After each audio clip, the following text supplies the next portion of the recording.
What's up, everyone who is up this late?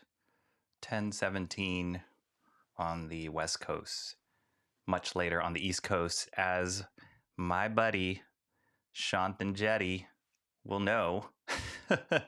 Shant's on the East Coast, so he's 3 hours ahead. How are you doing, man? I missed you earlier today. I actually streamed this afternoon, and we didn't see you there. I figured you were hibernating because you're up late now. How are you doing?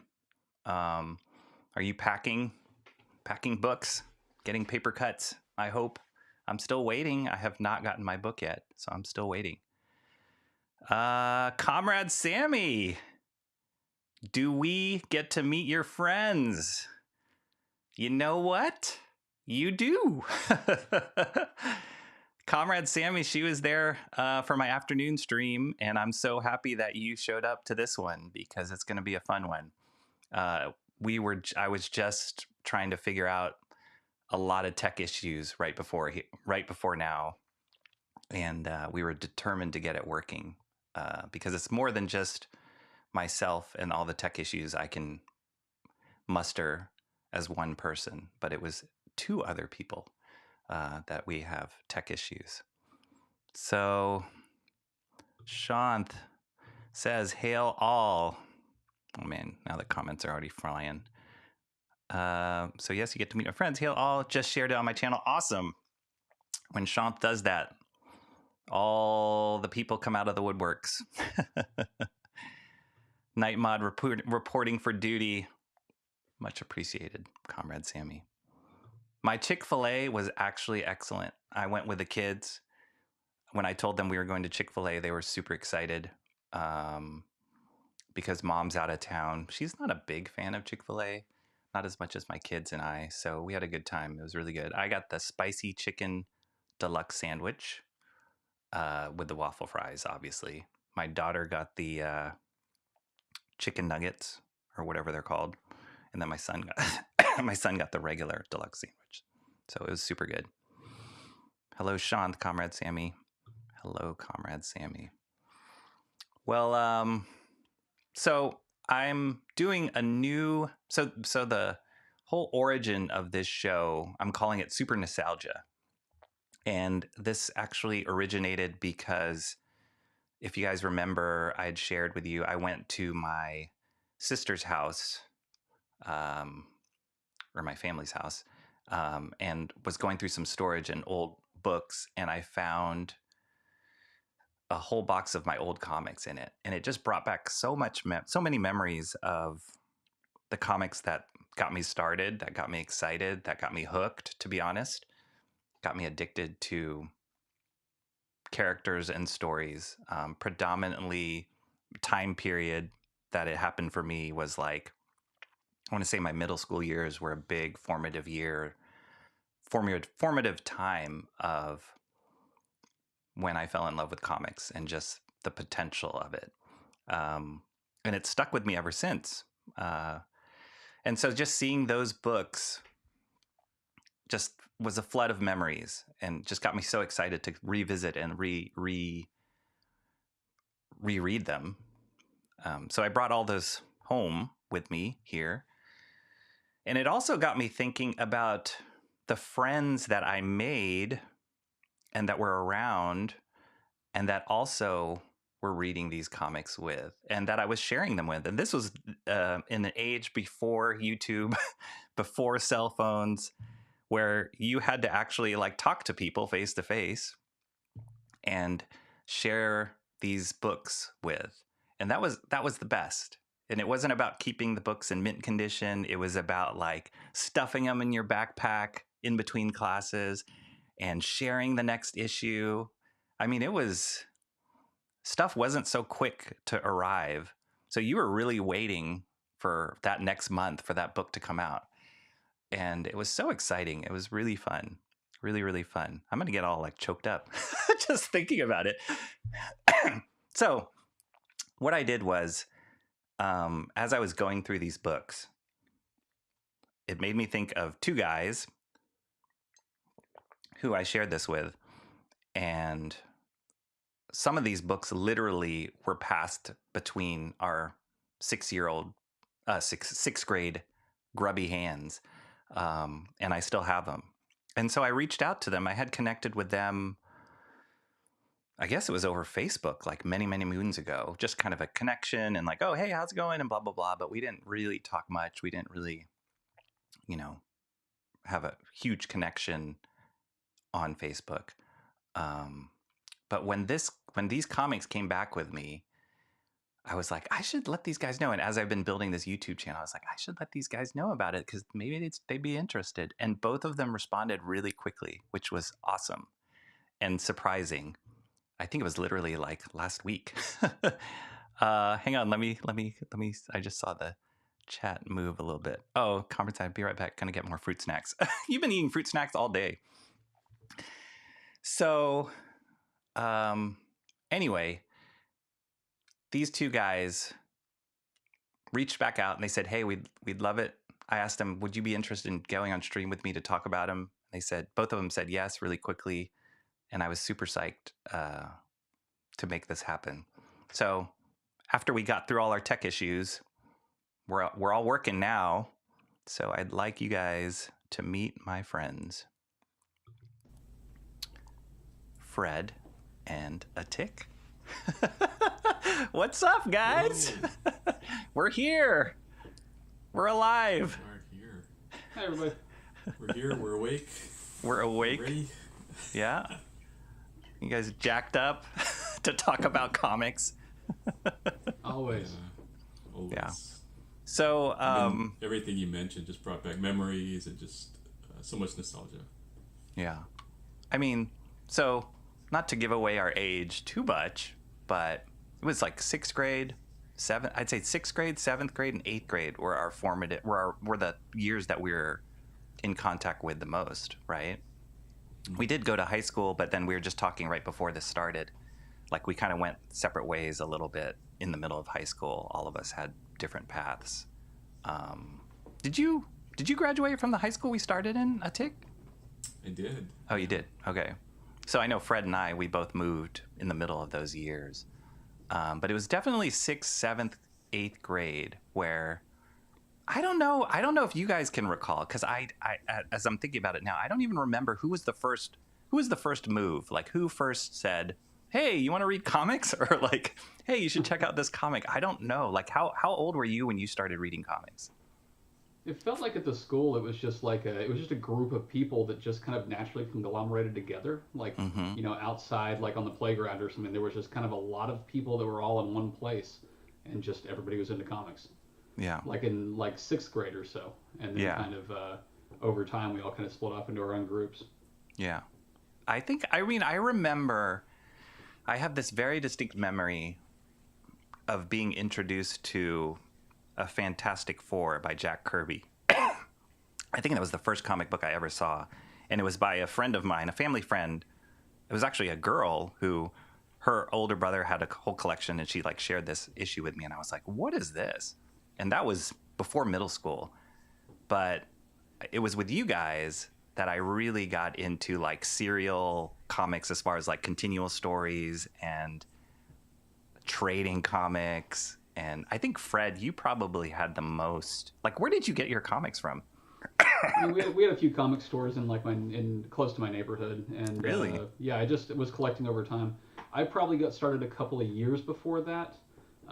Just one year for like my birthday, I think my mom just went to a comic book store and just grabbed a bunch of random miscellaneous comics, and just like one of the things I got for my birthday that year was just like a package of like 40 just random off the shelf comics. Nice. And then that kind of got me interested in a few of those series, and I think I want to say X-Men was probably in there, which is what I really got into. Back then it was really just like X-Men, and then from that group of just like crazy random comics, in the middle of that was Vision and Scarlet Witch, the miniseries. The 8-issue miniseries where they got married and all that stuff. Yeah. And then that did you watch the TV series? Yeah. Did you like it? Fantastic. Yeah, it's really good. I didn't really care so much for the Doctor Strange 2 movie. Kind of didn't really sit real well. Yeah. That was horrible. WandaVision was fantastic. Yeah. WandaVision was my favorite Marvel TV series. Oh, it's probably the best. Maybe Loki kind of competes with it. They're both kind of top spot for me.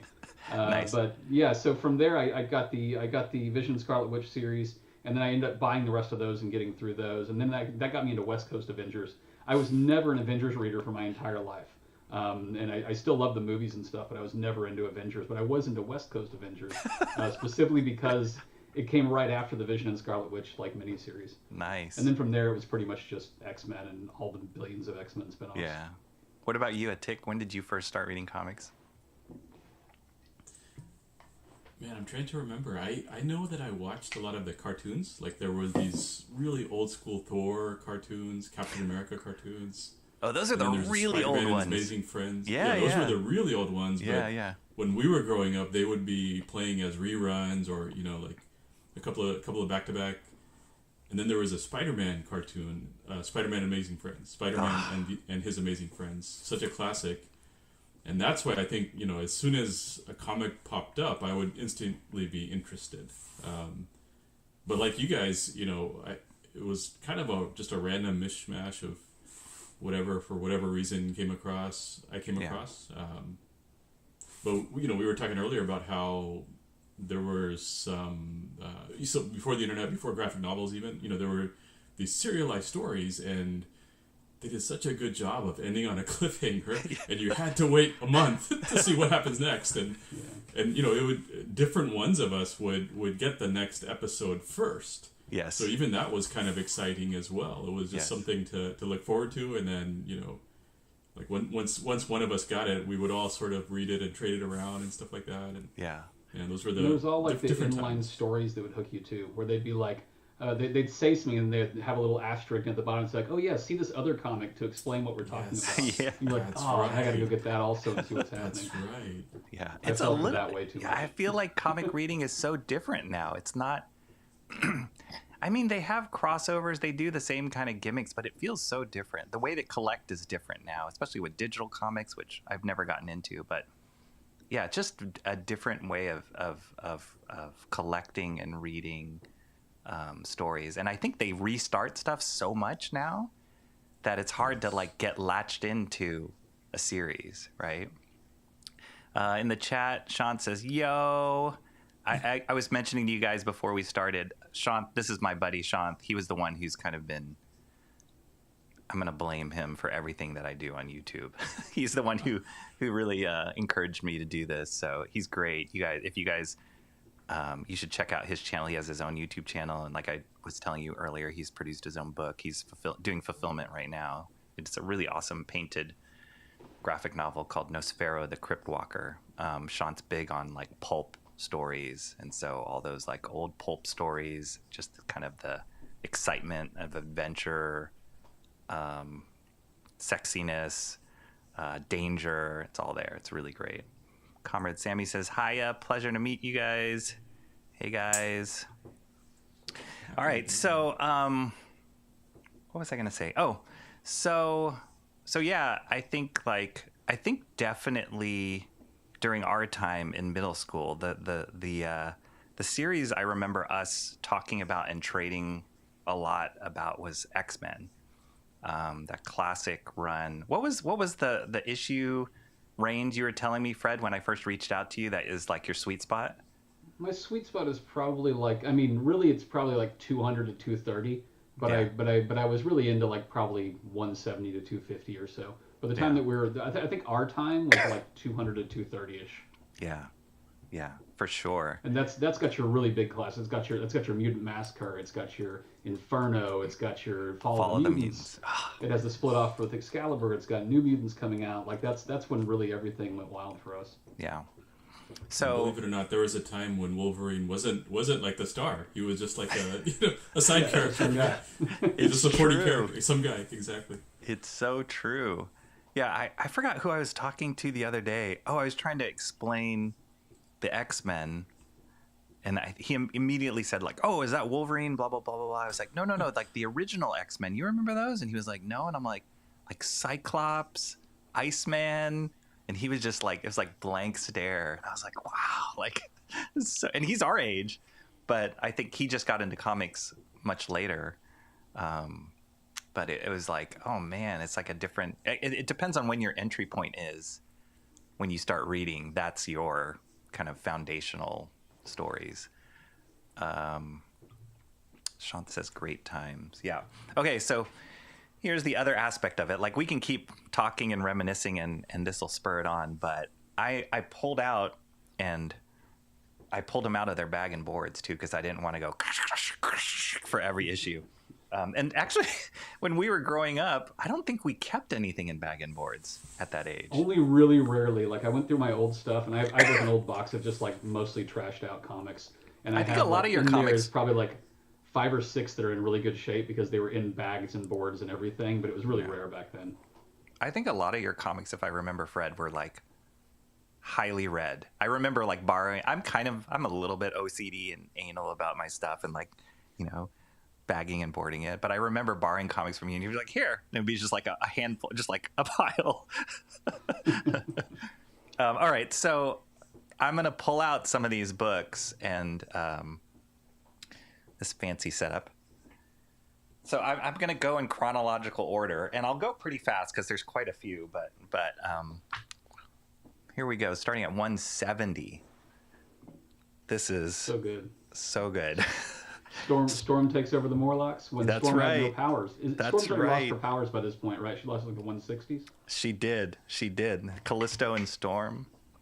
This is before she had her sweet mohawk.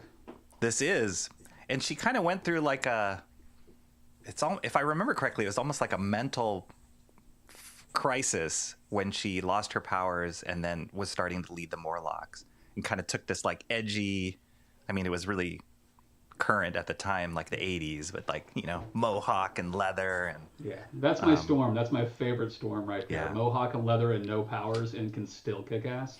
Yeah. So great in these. It was so good. What's up, Hazrat? Welcome. Bonne nuit, monsieur. Good night, sir. Right? Isn't that right? I think so. Hey, Acheka. Long time no see. Comrade Sammy. John's here. Fred and a tick. John is a frequenter in my chat. He is one of the best chat mods in the world. And he was here this afternoon, and he's back now. So what's up, John? I know it's late where you are, too. John and Comrade Sammy, they're like the tag team. They're like the dynamic duo of my chat. Comrade Sammy was not the only one there this afternoon. That's right. I got to give you props. Hello, Hazrat. Hi, John and Hazrat. This is where we got Bondage Angel on here, too. Yes. Sorry, I'll keep flipping. You're right. You're like, just flip the dang book. Hello, Sean. Hi, how are you getting? Yeah, and I think this is like, I don't know.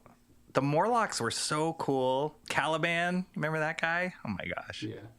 The Morlocks are cool because like it fed into my OCD of like trying to track every single person in the universe and what all their powers were. So I'm like, oh my god, there's so many of them here. Now I gotta know what every one of them does, and all of their powers are stupid. Like this guy has the ability to smell slightly funny or something. Right? And you have to remember all these things about these 50 people that are on every page. I feel like so I was very into like remembering all these things. Yeah, I feel like Chris Claremont like gave the powers, like he had to like not make him as cool as the X-Men. So he's like, all right, you're the like ugly one, and you can make people ugly. Yeah. Well, the whole point of the Morlocks was that they were like too weak to survive in society, right? So they weren't really supposed to have good powers. Right. Oh, check this out. Wait. All right, in the chat, I gotta stop and say this. Shelby, American Discord is here. Shelby, meet my friends Fred and a Tick. Shelby is he's a pro comic book artist. He worked in comics for a long time, many years. He worked with like Rob Liefeld and a bunch of those Image guys. He's an awesome guy. He's got great YouTube channels, so check his stuff out. He was here this afternoon too. Cool. Shelby said, sorry, Shelby. Shelby says, Uncanny X-Men 175 is my favorite single issue comic of all time, plus favorite cover ever. 175. Wait, do I have 175? No, I don't. Dang it. I'm looking at the cover right now, and for some reason, like it does not ring a bell with me. Okay, I gotta look at the cover too now. Now you got me. This is mess with my head because this is in my area, but I don't remember this one. Uncanny X-Men 1. Shelby's like laughing at us. It's got a picture of Dark Phoenix on the cover. I don't know why I don't know this one. Huh. Wow. I don't know this one either. Weird. I guess none of us brought it to school. Well, it's so funny. I remember this this huge graphic novel. Maybe the one of the early graphic novels with this whole, the Dark Phoenix saga. Yeah. And I but do this remember, is way too late for Dark Phoenix is way over by 175. So it's weird to have her on the cover. Yeah. This fight between Storm and Callisto, and she freaking stabs her. That is so hardcore. Yeah, it's a good one. All right, wow, the even chat this stuff, these chat's wacky bumping. ads and the letters page. Oh, I love the old ads. Yeah. Yeah. Actually, the Marvel, I know DC's done it, but Marvel's definitely doing it right now. They are doing what they call a facsimile edition, and they're reprinting some classic issues like Secret Wars #1. What else did I see? Like Micronauts #1 or whatever. But the cool thing is they're printing them with the exact same ads too. That's fantastic. Yeah. The only thing that changes is the cover price, which is now more expensive. But let's see. I actually went. I Did got they a kick a leave while the back of original- reading like the very. Go ahead, Tick.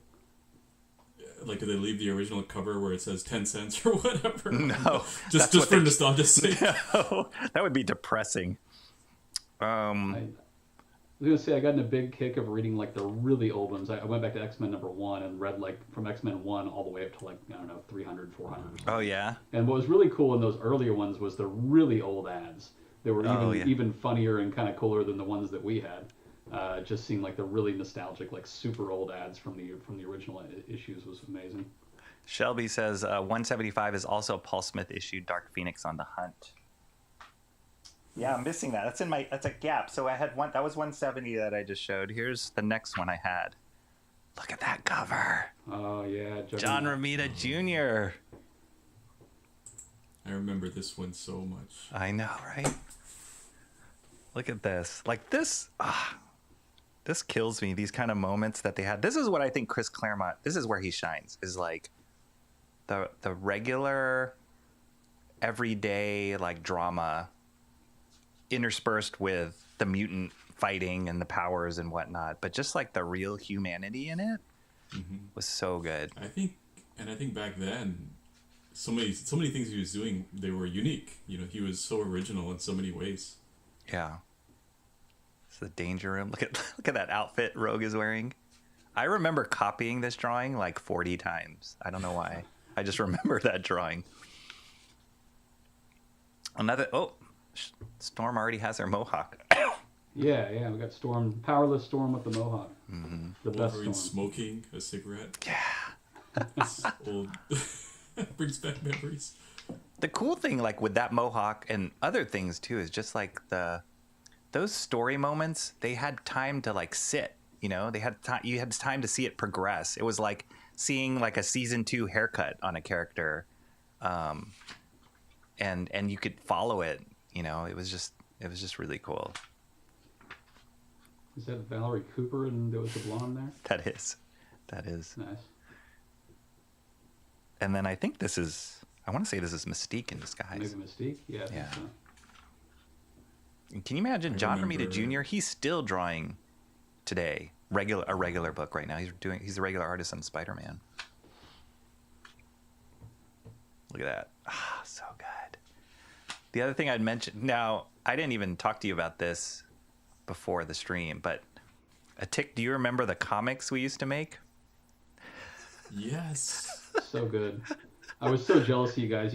I could never even begin to draw as well as you guys did. So I would just go home every day and practice. Now hang on a and be second. like, oh my god, that was awful. Hang on a second. When you say draw as good as, like, we literally were drawing circle stick people. You guys were drawing. You guys did some fantastic work back then. I don't think so. Look at that ad. That's a great drawing. It's a Bill Sienkiewicz drawing, I believe. Oh man, look at that. That's when they were kind of like ramping up to start the New Mutants. Who's that at the end there? Is that This is the Black Queen. Black Queen? That's Yes. Celine. Yes. Okay. Yes. Yeah. Wow. So I'm going through the hot chicks of my childhood list here. It goes from Storm to Celine, and then we get into like Rachel Gray. yeah. See, we had like a Madeline Pryor. yes, in the Inferno especially. Hello. Oh hell yeah, the Goblin Queen. Oh man, That was like we were like target hit in this book. yeah. Oh man, this is awesome. I love John Romita Jr. from this time. Look at what's going on here with Professor X. I have no idea what's going on there, but yeah, I love John Romita Jr. During this time. What was the cover on this one again? Can I see it again for a second? It's a special double-sized issue. 193. Oh yeah, Yes. yeah. This brought back God, what's that guy's name? Is that Warpath? Yes. Warpath, that's right. Yeah, yeah, because he died. Well, the other one's dead. That's This is his brother. Yes, that's yes. the younger brother. And Yes. that's why he has a beef with the X-Men. Yeah. What's the You guys original? are- The original guy's name wasn't named Warpath. He was something else. I think Warpath's the name his brother took. Oh man, now we're The getting guy who deep died. into it. He died like right after Giant Size X. Thunderbird? Yeah. Maybe it was Thunderbird? Thunderbird. That's right, Thunderbird's who it is, Thunderbird. yeah. Yeah, in the And his plane, brother's right? Warpath. Yeah. It was that issue Yeah. where he like sacrificed himself in the plane. Okay, hold on. Let me catch up in the chat here. Chat is bumping. Shelby says you had to be rich to get one back in the day. We had a $2 cover price. It's right. I remember when comics were like, the sweet spot was like 75 cents a dollar. When that was like, Yeah. oh my gosh, I can afford this. I can do I this. couldn't afford $1.50 comics. I was It's true. We got priced out too soon. John's asking Shant how the paper cuts are. That's from all the fulfillment he's doing, packing. That's what I was doing earlier too when I said I'm a busy woman. John, Carmen, Sammy, going back. You're in Rocky time. Here I am 3 hours later. Oh, yeah. I'm sorry. Fred's also 3 hours ahead. So, sorry. Shant and Jetty are, these changes, like the Mohawk, were a big deal because they weren't often. They kept the changes longer. Yep, I totally agree. Like, they gave you time to sit with it and, like, accept it. Just like life, right? As opposed to, like, oh, it's a restart again. Oh, it's a restart again. New costume again. New costume again. Yeah, Storm had the Mohawk for probably 4 or 5 years, I think. Yeah. It was a while. She won't Yeah. have her powers for 4 or 5 And then years. even as the time went on, it kind of grew out too. Like it didn't just like Yeah. change immediately. Like you could see it growing from the Mohawk into back to long hair. Shelby said, I got a nice X-Men run of 165 to 290. 165 up until about 230 is my favorite for them, but heated back up when Jim Lee became in as penciler. Totally agree. Warpath 2, LOL, just gave him Roman numerals.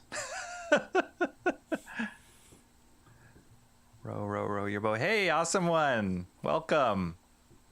Thanks for showing up. You guys are awesome. And you are awesome one. John, only the Deadpool Bad Blood books with Liefeld and the Batter Blood one. I bounced after that issue. I think Rob inked himself for the remainder.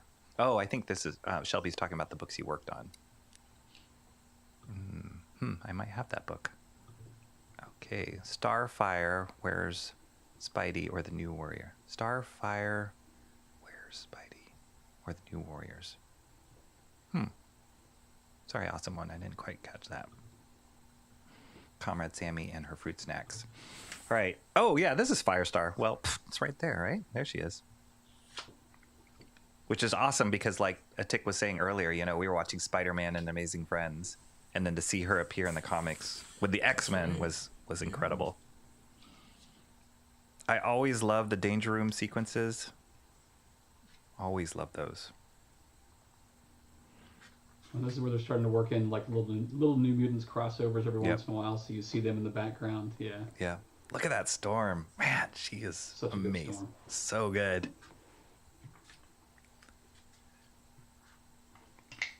It's Lockheed. And then remember Rachel Summers?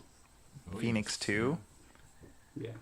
You guys collected those the Marvel Universe books, right? Where they would like show the stats and the like Oh, like, the who's who in the Marvel's universe. Yeah. Those are great. And I remember they would have like, Phoenix 2, or like Shelby was saying, Warbird or Warpath 2. Like they'd have multiple numerals. This is amazing. I remember this sequence, this fight sequence so well. Yeah. Always with the fastball special. It was either somebody was doing the fastball special to somebody. I love it because the fights, like this was before Image, right? Before the 90s, 2000s, and big splash pages, characters busting out was not so common, but there is so much action in this. Mm-hmm. I mean, he's breaking out of the panel a little bit, but it's really exciting still. Man, it's so good. And they condensed these these action sequences into just a few pages. Yeah. So there's so much room for everything else that you were describing earlier, like the real life moments, and you get to see so much happening in one book. Yeah. Oh yeah, here he is. Thunderbird. That's so good. Warpath later, right? Yeah, maybe that's right. Didn't he join the New Mutants? It might have been the later New Mutants. Mutants. X-Force. Like the very X-Force. maybe X-Force. Yeah, I think you're right. Everything's really hazy around that time when they split into like 20 comics. So many X books. I have a whole short box in my garage of just X books. Do you guys remember Nimrod? Here he comes. Oh yeah, for sure. Yeah. Speaking of Nimrod, there he is. Yep, I definitely had that one. Yeah. Do you guys have any of your? I mean, you were mentioning you have some. Fred, do you have any more any comics, old comics, Tick? Yeah. I have kind of like you. I have like an X-Men box and a couple of other boxes, and at this point, I can't imagine getting rid of them. I'm going to take them with me wherever I go. Yeah, it's true. It's true.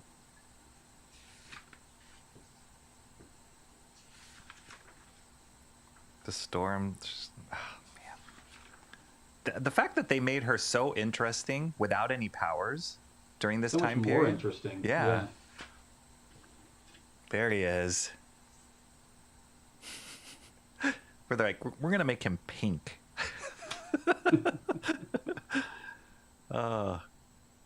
Anytime, I remember copying this image like 1,000 times too. Oh, yeah. There was always those characters that were not the main characters in each book. But whatever book they'd show up in, I was like, I'm buying that book. And Juggernaut was one of those. Like, I loved Juggernaut. Let me see the chat here. Oh, goodness. Fruit snacks. We're talking fruit snack. Hail Awesome One cartoon and comic reference. Yo, Shant. Oh, Comrade Sammy's letting us know the flavor of her fruit snacks. Yum. Awesome One says, I have almost all the Marvel Encyclopedia books. Those are good. And they had the connecting covers. Do you remember that? Oh, yeah. They were all, like, all the characters were, like, rushing from left to right. Yes. Yep. This was the era that inspired young up-and-comers like Mignola and Art Adams. That's right. X-Force or X-Factor is probably where Warpath went. I remember him being, like, the big, heavy... I think Rob Liefeld was drawing, so it must have been X-Force. Nimrod is the most powerful being in the Marvel Universe according to the video on the internet. I think you can find a video on the internet about anybody being the most powerful. Oh, I love this like skull cap that he had on. Yes. I think that was the first time I saw that. Oh my gosh. Like you were saying earlier, they would always end off like, what's gonna happen? Like this crazy, mysterious cliffhanger. So, Rocky, you've kept up with comic books. Are they? Do they have new, new styles, new patterns, or is it still kind of, serial cliffhangers? I don't find there is not a book that I'm regularly. This is part of the reason I fell off of comics, like after college, was they didn't tell them like this, and when it became more common to reboot, reintroduce, restart, and all that, I felt you feel hesitant to invest in your time and your money in like these characters, right? Because in 5-6 issues, they're going to reboot it again, and everything that you just told me is not going to matter. And I think they're still kind of in that cycle a little bit. There's less than a handful of books that are continuous stories for at least 12 issues tops. You know what I mean? Like, and X-Men, Uncanny X-Men was going on for hundreds of issues with a continuous story. And I think that was the power of having a writer like Chris Claremont who could like map this stuff out and really carry it through. And even branch out into all the other different X books. So yeah, so now the books that I pick up, they're more indie books that I get. I rarely read many books from the big two anymore. A lot of the current X-Men books, it's been hard for me to like get into. And we were talking about this a little bit earlier, Fred. We were talking about like, is it just because we were kids back then? It's like the nostalgia factor, probably, because these characters don't feel the same to me as the ones that we're looking at right here. You know what I mean? So yeah. Most of the stuff I'm collecting now is like indie books, or I'm just on the hunt for like nostalgic books, books that I'm like, well, I couldn't afford that as a kid, but now I can look at them.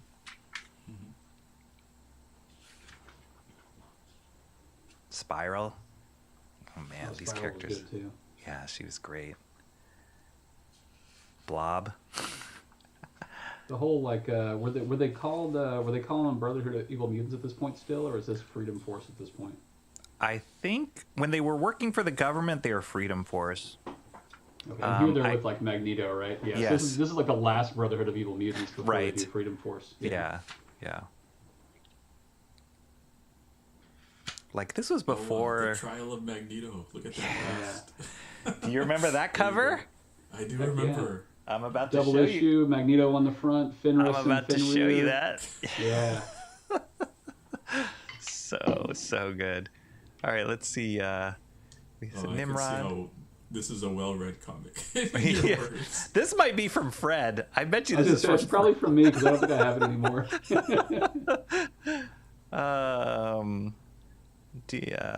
Hazrat John DM'd something. Comrade Sammy says, everyone has to know the flavor. Oh, yeah, fruit snacks. Absolutely. Thank you. That tells us something about you. Comics Explained was a fun channel I used to watch. He would describe all the cosmic beings. Oh, that's a YouTube channel, I'm guessing? Shelby says, I recommend grabbing the omnibus editions of the X-Men 80s stuff and even mid-90s stuff and just reliving the fun moments. Most of the new books on shelves are overflowing with self-insertion. That I agree with that wholeheartedly. And yeah, those omnibuses, I actually picked up some of those from the library. Like these guys. Hang on one second.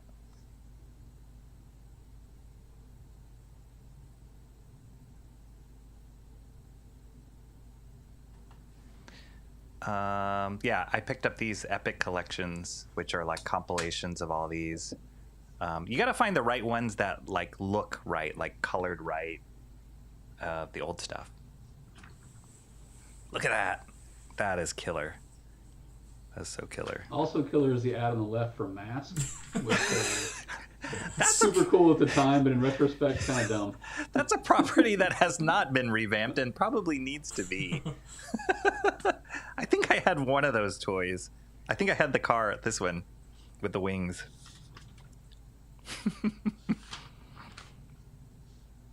Oh.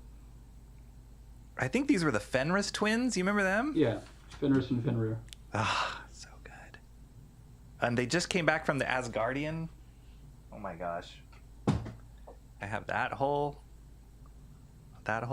book of the Asgardian Wars. You know, one thing that I remember very distinctly borrowing from you, Fred, that you introduced me to, and I pulled it out here, is this. Yes. Nice. Yes. I feel like this was one of your favorites. Am I wrong It about that? was. Yeah. Yes! Yes! I love Now, is that it. the trade paperback or is that an individual issue? No, this is That's trade the trade paperback. paperback, right? Yeah. Okay, yeah, that's what I've got right here. Yeah. Yeah, I had all 60 original issues back then. I think I have remember them that. anymore. I Yeah. don't know where they disappeared to. Yep. Yeah. Oh my gosh, that just made my night. That's perfect. Okay, let's see. Blah blah. Dark X415. Hey, how's it going? Welcome. So I don't know if you remember or not, but in like I think 7th grade on Halloween, I dressed as Longshot and came to school, which Yes. no one in the world would understand except I for think probably I the three of remember us. that. See, that's why I have that memory of thinking that this was your favorite. Oh, hey, Michael. No wonder why. My son just knocked on the door and said, "Check the chat, check the chat." This is one of his friends. What's up, Michael? Welcome. Are you really dark? Not really. You're such a nice guy. Yeah, Rocky, some guy did an unboxing of this book called Nosfero earlier. Have you... Who did the unboxing? Hello, Dark X415. I will do an unboxing when I get my copy. I'll just say that. And I may do the unboxing with the artist himself. How about that, guys? Awesome one. The mindset for a decade was to overflow the market with access comics, like all the boxes everywhere in Dollar General and Dollar Tree, and hope someone buys something. That was the thing. Like, you could get these in like gas stations and well, maybe not supermarkets. I definitely remember getting comics at gas stations before. And you were saying you got yours at comic book stores. How about you, Tick? I don't even remember a comic book store from where we lived.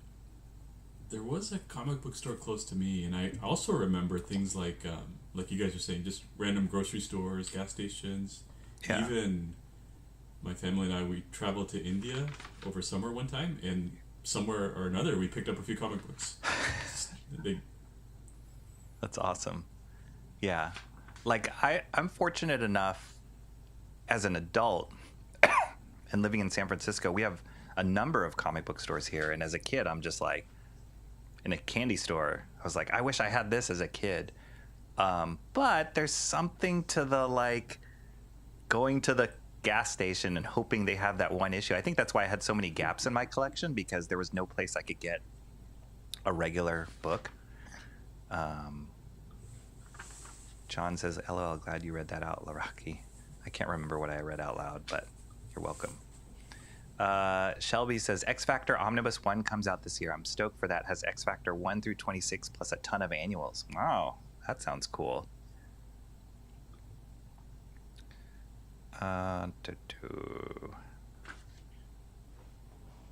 More Colossus action. Colossus was great. I don't know what they've done with Colossus now, but I loved his character before. They kind of went all over the place. Then they made him Juggernaut for a while, and Yeah. lots of weird stuff happened with Colossus. Yeah, really weird stuff. Remember the Shi'ar and Corsair? And this crazy triangle hair lady. What was her name? She was in love with The Xavier. Umbra, I think, something like that. Yes. Wow, your memory's great. When it comes to X-Men, I remember everything. Yeah. Outside of X-Men, yeah, I couldn't tell you. This is such I a probably good read issue. this issue like 1,000 times. So. Yeah, this is such a good issue.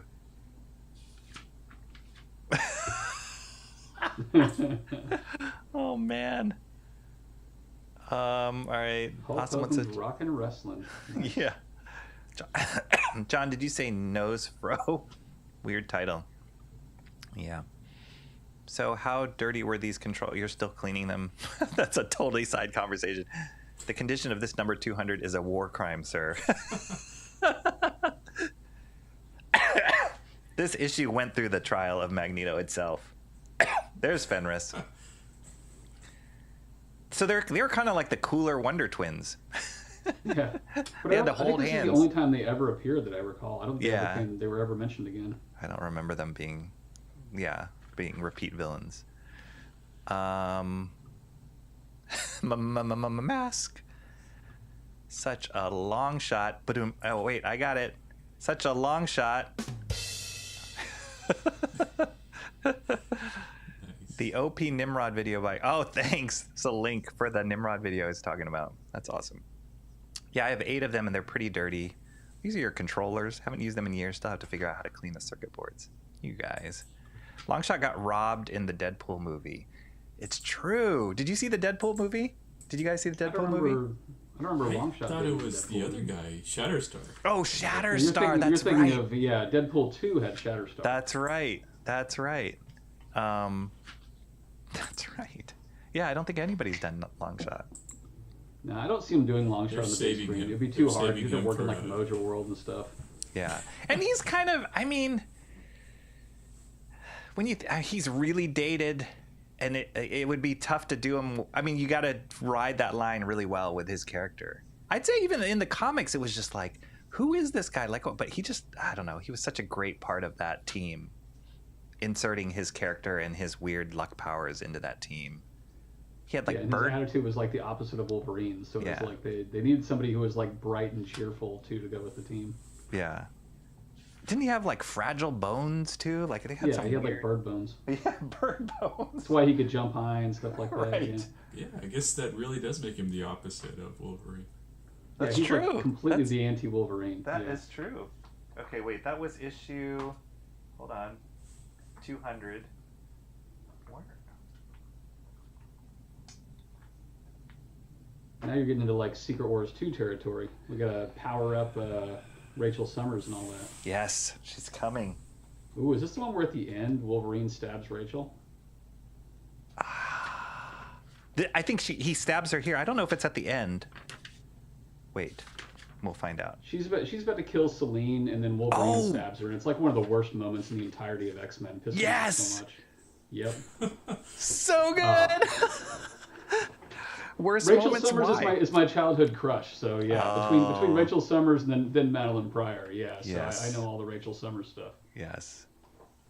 She's a great character too. What do they do? I don't know what they did with her recently, or ever. She like went off into the future and became like some religious leader in the future, and then she came back and like I don't know when the school split happened. A lot of weird stuff happened with her in like their late 2000s. Yeah, see, that was past. That's when I stopped collecting X-Men. I was kind of more in the image comics world at that point. I was going for all the beautiful art.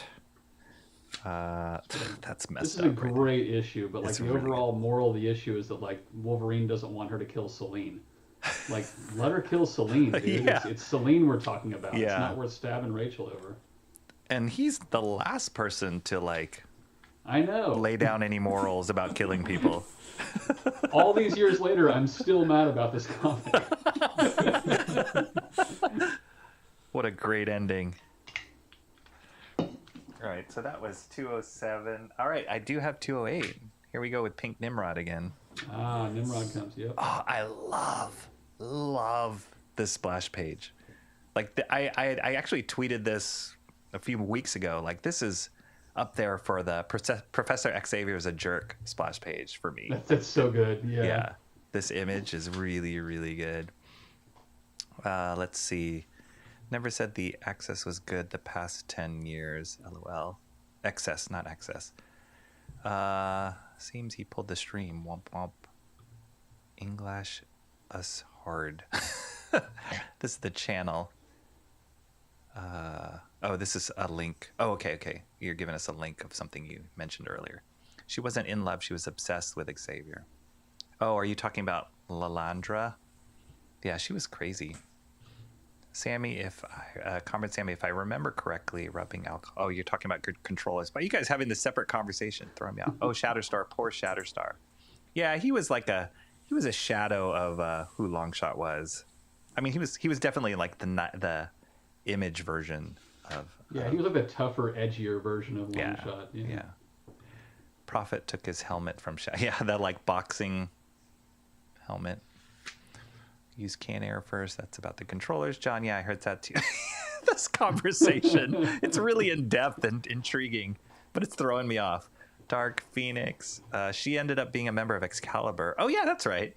Yeah. That is where Rachel went. Rachel Summers went. That's part of why I followed Excalibur because Kitty Pryde went there and Rachel went there, and those are two of my favorite characters from the day. Yeah, that was a good book actually when it started. It was great for like the first like 10 or so, and then it kind of went way off the rails. Yeah. She traveled with Captain Britain. That's right, Captain Britain. They made him relevant with that team book. By the way, 8 is a lot, probably the most I've heard before. Comrade Sammy, LOL, we're keeping Rocky spinning. You guys are. That's okay. That's okay. Oh, advertising for the new universe back there. Do you still have all your issue ones? Do you remember the new universe at Tick? Yes. Remember we were obsessed with Justice? Yeah. Were you Justice was good. Justice was really good. Justice that was probably, I'd say, the best book out of the new universe. It was really good. He was kind of like the Punisher. Remember he had the sword in one hand and the shield? That's right. Yep. Oh, that was so good. The whole new universe, I feel like, again, we were kids, so it was our sweet spot, but it was something literally new, and we felt like we were getting on from the beginning. Yeah. Whereas Marvel, as cool as it had been around for years and years. Yeah. I remember copying so many Justice drawings too. That character.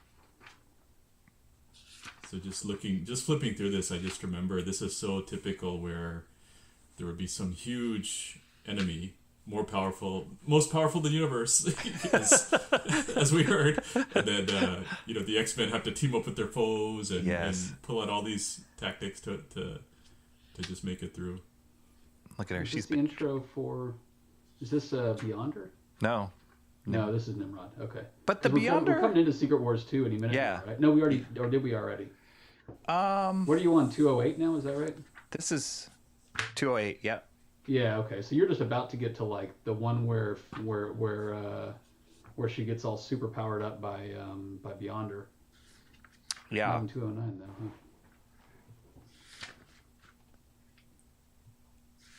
I love these characters too. Remember we would play we would play. It was like Marvel Superheroes role-playing game. That's right. And I remember always wanting to have Sebastian Shaw. Remember his power was like to absorb other people's strength. That's right. Yep. So good.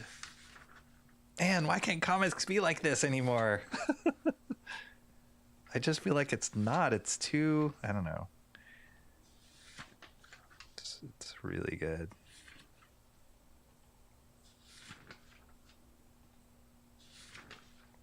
Oh, look, this one's falling apart a little bit.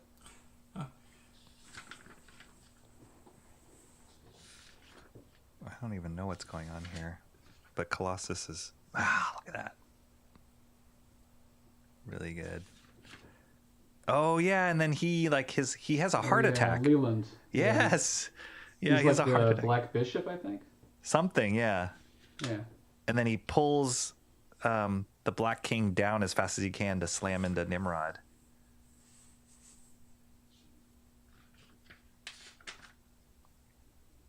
This is Spiral, right? That's Spiral. This classic Arthur Adams drawing here. This is awesome. I remember those comics, Classic X-Men. Each one of them had this really cool cover. Yeah. Do you guys remember this one? Oh, yeah. Of course. That's so 80s. Oh, my gosh. I haven't flipped through these since I brought them back home. Is this the beginning of Mutant Massacre? This is. Oh, nice. Yeah. And that's God, what was the name of the one of the Marauders was like basically just a choker that people would wear and it would possess them. Oh yeah. Yes. Malice. Malice, yeah. Nice. So she I don't remember what possessed happened to someone. Malice. You didn't really see her all that much. Yeah, she possessed someone who was an ally or a friend or something, and then they always had this tug of war. We don't want to hurt our friend, but we gotta do something about Malice. What book, Shelby? I got Shelby asking about the New Universe ad. What book was that? What issue was I looking at for that one? Do you remember? It was just in that previous one you were looking at. Was it just at the previous one? He didn't really do much for you. It was just basically a black sheet that said New Universe and Yeah. showed kind of like a crackle in the middle. That wasn't it. Sorry, that wasn't it. 207. Oops, sorry. 208. Sorry, Shelby. I missed your chat. Oh, here it is. There There we go. Are you talking about this panel? Can we discuss panel 2? Like his radar? we go. Page before. Oh, before. This one? That's a great drawing. Is that what you're talking about? Let us know in the and chat. It has the little Nimrod scan of someone. Yeah. I saw this You one see all book. the powers from the Nimrod perspective. That's right. I saw this one book. I forgot who the character was. Was it Nimrod? It was No, it was like Master Mold. And he was looking at the X-Men. And Master Mold is like the epitome of like the Sentinels, like the futuristic Sentinel. But his view of the X-Men was like 8-bit. The way they portrayed it was like 8-bit. And I was like, wait a minute. That doesn't make any sense. Shelby says no page before panel 2. LOL, yes. Yeah, that's a great drawing. All right, sorry. So much good stuff. What do you guys think? Did you guys like any of the Fred and Atik? Did you guys like any of the X-Men movies? I like the first one. Hey, go back a page real quick because it Sure. actually showed all the titles from New Universe. What do we Oh, got? okay. We Starbrand. got- I remember kind of liking Starbrand, and I remember Yeah. liking Justice. I don't remember any of the others though. Hold on, I can zoom in. Whoop. Starbrand, Spitfire, and the Troubleshooters. That was kind of like almost like Iron Man a little bit. Like they were like big. He was like a big armored character, or was that DP7? I can't remember. That was DP7. That was I wanna DP7, say. that's right. Yeah. Psy I don't know Force, Spitfire and the Troubleshooters. Yeah.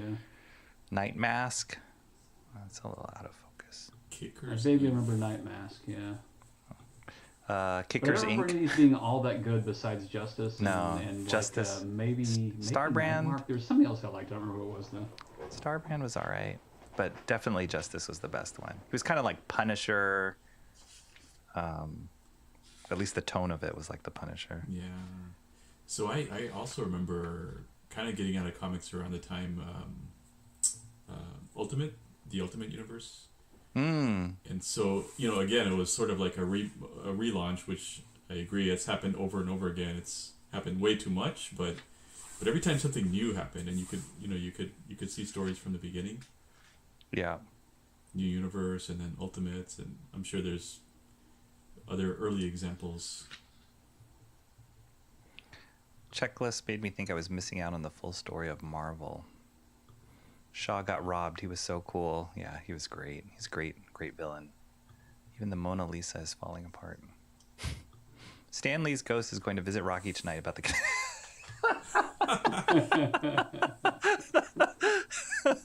Hey, they are well loved. That's all I'm going to say. They are well loved. That's how comics should be. But yeah, I mean, I'm pretty anal with my comics now. I have a cat who has a serious problem with chewing plastic. And so he'll jump up on my desk. If I leave my books out, he'll jump up on my desk and chew the plastic of my comics. And I've gotten very, very angry at him. So this is literally the start of Mutant Massacre This right is. here. That's That girl just got killed yeah. with a shotgun. What's that guy's name? Headhunter? No. Is that Headhunter? Is that his name? Scalp Hunter. That's what it was. Yeah. The next one, I think, isn't the next one with the splash page of these guys? Oh, wait. 209, 210. Oh, this cover. Remember they did this, like, there was that whole year that, or I guess it was the year that they did it with the border. The 25th anniversary. Yeah. Mm-hmm. Ah, this look is at the start of that. it. Yeah, I So love Mutant Massacre rad. so much. It was actually like the first trade paperback I ever picked up. I went and picked up this trade paperback just so I Oh, could look have at like that. all of the issues all together. Look at Because that. I was still missing little bits and pieces of it all over the place. John says, Love the Marauders. Shelby, maybe if you could ask your questions before Rocky gets to them, the timing might line. I'm sorry. I'm just getting too excited here. You must ask question 30 minutes before the stream starts. You guys are awesome. 208. I think Shelby was talking about the issue. Hashtag justice for Shelby. Yeah. I vote Shelby on panel. Avoid these situations. Yes, the radar. That's the one. The radar. That's hashtag the radar. That's the one. Hashtag justice for Shelby. You may resume. I like them all. I was hoping Ship would have been in the movies. Except the Dark Phoenix one was yuck. Was Ship? Ship was from X Factor. That was the big ship they had. That Oh only mutants could walk yeah, inside of. that like talked to them. Yeah. Yeah. X-Men 2 is my favorite of the lot. Excuse me. Yeah, I agree. I think that one was my favorite one too. I kind of walked away from the franchise after watching what they did with 3. It's true. I mean, it's tough. I think it can be done, but it was difficult. I think 2 kind of like set a benchmark at the time it came out, and I really enjoyed that one. But then the other ones just fell off the rails like crazy. Yeah. My wife liked those prequel ones about Xavier and Magneto. I think I watched them. Oh, like X-Men. Was it First Class? Yeah. First Class was fun. I liked it. It's all right. Yeah, it was okay. I had to go into that one not taking it too seriously. After they had like just completely wrecked it with X-Men 3, like after that you couldn't take anything too seriously. You just kind of had to go in and kind of have fun with it. Yeah. I mean, they changed director too on X-Men 3. It was no longer Bryan Singer. It was, what's that guy's name? I don't know. I don't like his movie. I think he did like the Rush Hour movies. And then he did X-Men 3, and it was like, ugh, that was tough. Plastics of your comics. What is plastic? The plastic bags. My cat chews like rubber bands. It's really a pain. He chews cords. He's crazy. Was that a Ninja Turtle with a gun? Maybe. I don't know. Glossy pages, maybe. Some comics have plastic packages they come in. I think the cat likes a taste of acrylic bags, John. Yes. My cat's weird. Thank you. Dope. Yeah, this is Mutant Massacre. There was Harpoon. There was Arclight, which was this super strong girl. Scalp Hunter. Yeah. Scalp Hunter would take these pieces and make any weapon he wanted to, right? Mm-hmm. There was Vertigo. And Riptide in the background, and what was his name? The disrupting that guy is Scrambler, and he would turn off other people's powers. So you guys are awesome. It was kind of like Rogue, right? A little bit like a different Rogue. Yeah. I could imagine like Chris Claremont as he's like coming up with these characters and working with other people, the other editors or whatever. He must be like, okay, we need to counter so and so. Like, how do we come up with a power that will be able to compete? Yeah, it was like perfectly designed to try to counter all the X-Men. Yeah. And now we get to where like Riptide gets killed, I think, by yeah, I guess his neck snapped. Yeah, that's a Colossus. Colossus like goes out of commission until Fall of the Mutants. Because that's such a great. That's such a good one there. That is such a good panel. Yeah. Something happened that like pushed him over the edge. Colossus over the edge, right? Yeah, it's right here. These marauders are just picking on all these poor warlocks. And that panel, holy moly! I remember my childhood self going like, because Colossus was always the like righteous. Yeah, well, that's like you said. They had these long character arcs, and for years and years, he was like you said, righteous, gentle, even though he was that strong, and then when he flips out, it's a big deal. Yeah. That ad on the right is so good too. The way they did this whole thing with all these things, I remember looking at it and trying to like figure it out like it was some kind of maze or something. Like, what order am I supposed to read it in? What am I supposed to do? But yeah, I think this was like the beginning of the big crossovers too. Yes. It was. This like the first, for better really or worse, big kicked it off. And yes. Yeah, absolutely. Although I guess technically, is this before or after Secret Wars 2?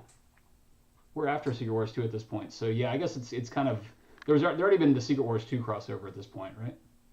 I think I don't remember that even being the crossover the same way they are now. It was more like the Beyonder would visit everyone, and they would each get their story. Yeah, I guess it didn't really Beyonder, crossover. but it wasn't like you had to follow one story through all these different comics. That's a good point. Okay, I have a huge gap in my collection from that. So that was 211, and the next one I have, I think I'm missing a box, to be honest, but the next one I have is this one. Talk about well-loved. Yeah, long shot. Oh yeah. And this is where Mark You're almost to Fall of Silvestri... the Mutants. Wow. Yes, Fall of the Mutants is coming. That was the other thing, the anticipation that they set up for the Fall of the Mutants was great. And this is Mark Silvestri's run on the X-Men, one of my favorite all-time artists. Oh yeah. And his storm was awesome. Like, this is what I was talking about. Like, her hair started growing out. Yeah. And her style started changing. This creepy you talked old... about how John Romita Jr. is still doing comics. Do you know what Mark Silvestri is up to? He is. He's still doing comics, too. He just finished a really excellent miniseries for Batman. It was called Batman and Joker Deadly Duo. You should pick it up. And he still draws... Wait, I'm going to get it. I'll show you one really quick. Hold on one second.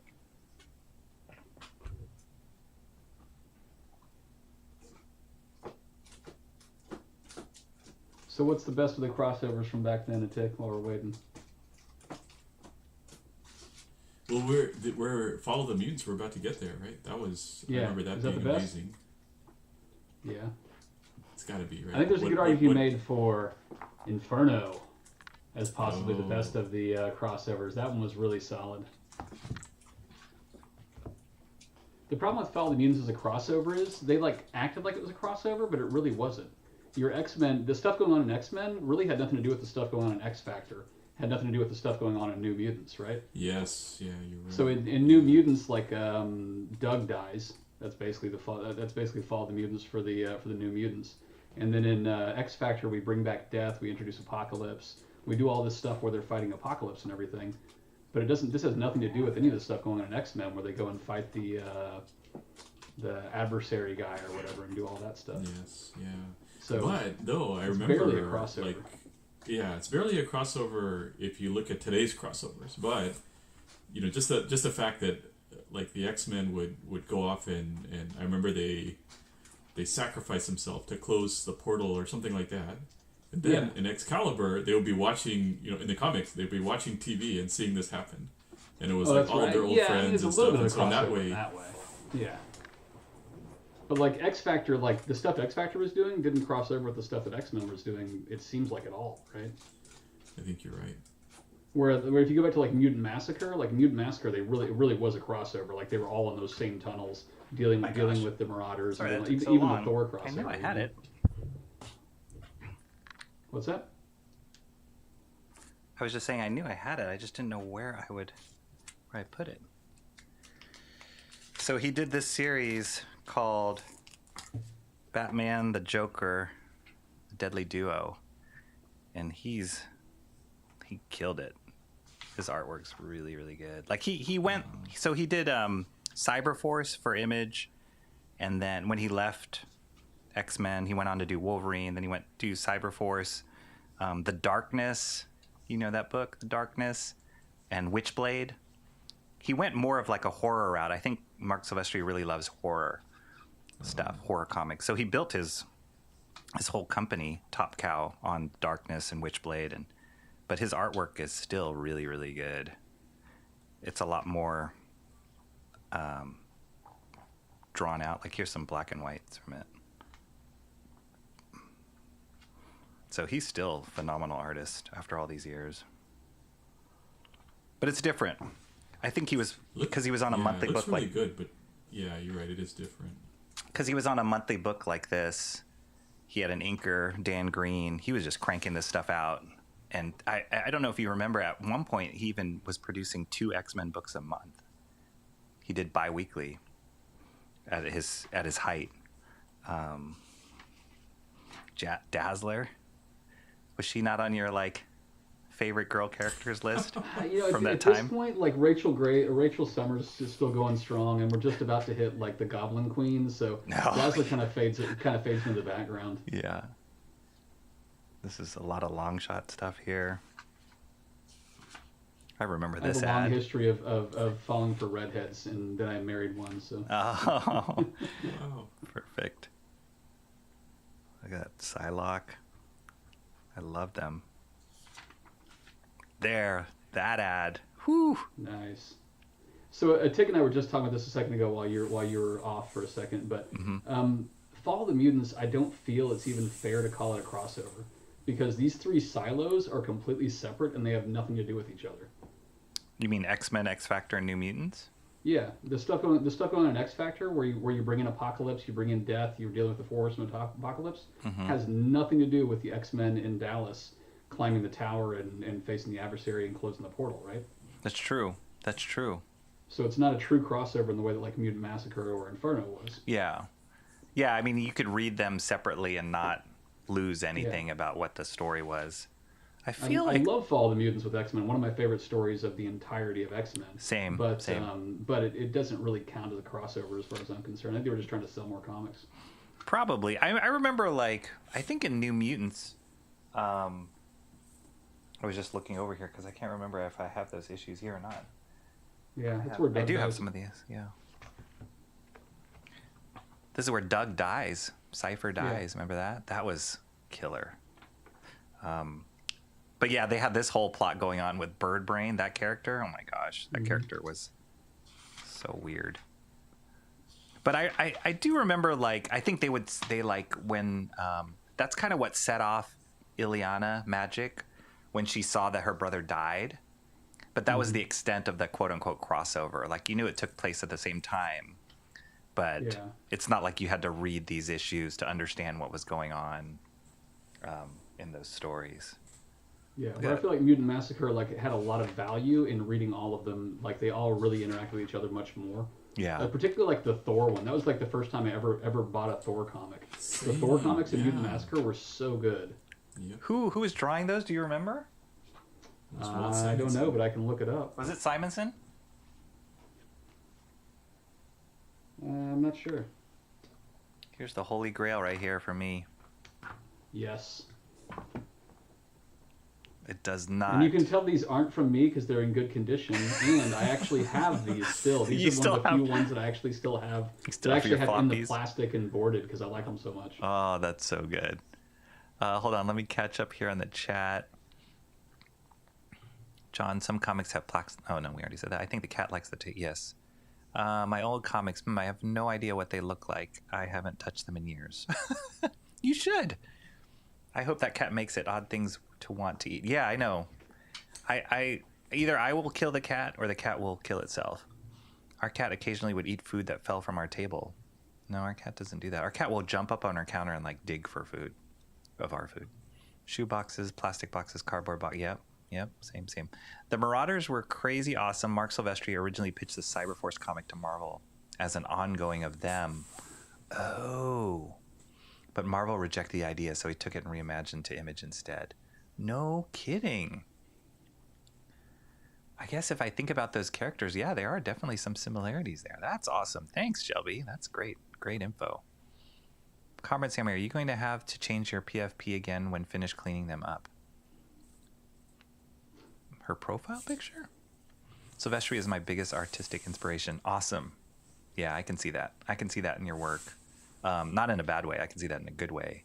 And yeah, he's amazing. I've read so many interviews with different image creators, and I think unanimously they all say that Silvestri is the best artist. Even like Rob Liefeld and McFarlane and all those guys. Warpath, did she get pregnant with the Yeti monster? Warpath, did she get pregnant with the Yeti monster? I don't know. Gotta be more context. Yeah, right. That's a loaded question right there. Inferno was pretty epic. It was. Agreed. That was great. That's where like, yeah, you have the Goblin Queen at the center of that one. That was pretty awesome. Yeah, and then they bring in Mr. Sinister and Nastier. And yes. That's when I thought that was the best. That was the best representation of Mr. Sinister too for me. Yeah, by far. Yeah, it was so good. When Shant does this, there's loud clanking and scary noises off camera. Yeah, when he goes looking for a certain book, he does. Yeah, it's true. Why would I do that? I've got many Spider-Man Silvestri. Really? Did Silvestri draw Spider-Man? I didn't know that. Sammy, they're going to be another work of art. Web of Spider-Man, awesome one. Those issues were oh, he did. All right, I didn't know that. I did not know that Silvestri drew Spider-Man. Shant lives under a train bridge and is a conductor, I'm sure, based on the noises. For Fred and my friend Shant, when he streams, he's got like just stuff all over, like cool stuff, cool art stuff. But then he'll go and occasionally like pull out a book to share, and he's just like, you feel like he's going to collapse under like a hoarder's pile. Whose colors are those on Batman, Rocky? His name is Arif Prianto, and I feel like he does a very painterly approach to stuff, and it works really well with Silvestri's pencils. So I liked it. I like him a lot as a pairing. Got to show off your work, Comrade Sammy. Yeah, definitely. You got to show us your work. Shelby says, I think that's either Ram Farhado or Arif Prianto colors on the back. Yep, it's Arif. Cool. They both have a very painterly style that utilizes a ton of hard light layers when finished. I love it. We're getting the inside scoop from Shelby. Okay, thank you. I was thinking they looked a lot like Gabe's work. I haven't looked at my old stuff in years. I was into buying manga and discount graphic novels for about 10 years when my discount dollar comics price went up to about $2.50. Yeah. Do you guys read any manga, Fred? A tick? Not really. I've looked at a little bit of stuff like for like Bleach. So I really like Bleach the anime. Yeah. So I've gotten into the manga for that a little bit, but other than that, not really. Yeah. I was about to say I was watching the One Piece, the live action One Piece, and that made me think about getting into anime and also the manga. So you hadn't read the books before that, or watched the anime? Yeah, same. But I heard it was pretty good. Was it good, the series? Yes, I loved it. I loved it. I think they all use the same DC palette file, John. Interesting. Good. It really helped. Rocky out. The Fall of the Mutants covers by Mark were unmatched. I probably bought 5 copies of 225 from Thrifties just to hoard them. Those are some of the best Look at covers that middle in the entirety one. of X-Men. Yeah. I remember looking at this and going, "Oh my gosh, you can see Wolverine's claws in the X-ray!" Yes. Like his understanding of anatomy to be able to draw the skeleton versions, unbelievable. PFP, find Pokemon. Yeah, stop it. Shelby was at least one of those blank. Okay, you're losing me, awesome one. I don't know. What Cold Stone Scoop? What are you talking about? Not the kind of artwork you're thinking. Oh, what is the final verdict on the Netflix One Piece? Good, bad, indifferent. You said it's good, right? Good, yes. Yeah. Very good. All right, I'm going to flip through these. I know we are late. I know, Fred, you're about to collapse, but I'm going to flip through these really quick. I'm good till dawn.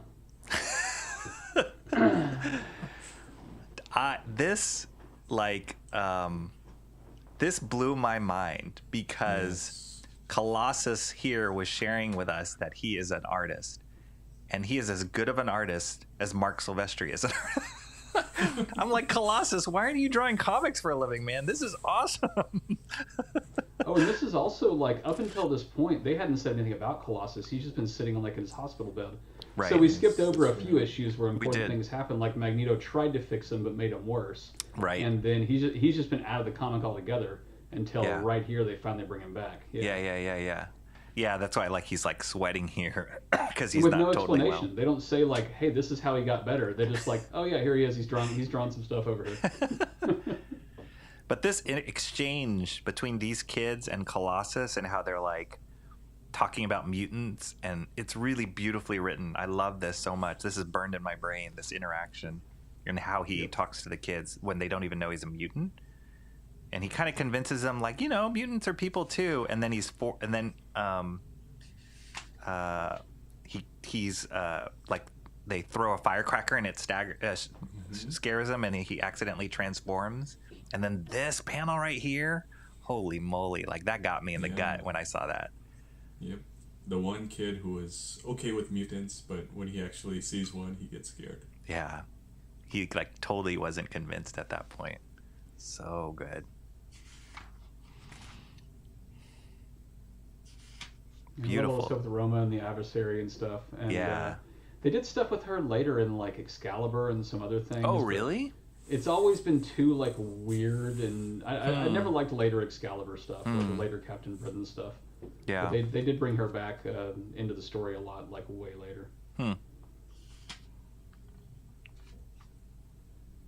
So good, the relationship between Colossus and Ileana. And that's what and got this me. is also where. Go ahead. I was just going to say, that's what got me buying the other books. It wasn't just because of like, oh, the big battle between this character and this character. It was like these relationships. I'm like, oh yeah, I want to know more about her. And like, you know, you feel for her. You buy into her in this book. Of course, you want to like read about her in the other book. Yeah, and this is where Ileana, like every time she pulls out her sword, she gets more armor. Yes. Like each time a little bit more comes on. Yeah. And so they're building up to the thing in Inferno with that. And then when she gets into that full armor with like the mask and like that demon, that was really, really good. That was Brett Blevins was the artist on that. But this is such a slow burn. Think about it, right? This is maybe it's only like 12, 13 issues away, but that's a full year. Like there's been multiple years now they've been slow burning Ileana, just slowly getting a little bit of more armor each time, and just like very slowly over so many years. Right. They do a really good job of setting these really long-term like stories like that. Yeah. But they just place a little seed and they let it grow really, really slowly over multiple years. Yeah, I'm curious I really appreciate that a lot. how far out they map this stuff, right? As they're writing it. Well, when you say they, this is still Chris Claremont, right? This is Claremont, yeah. I think because it was him for so long. Yeah. That's why some of these things panned out the way that they did. He could own it.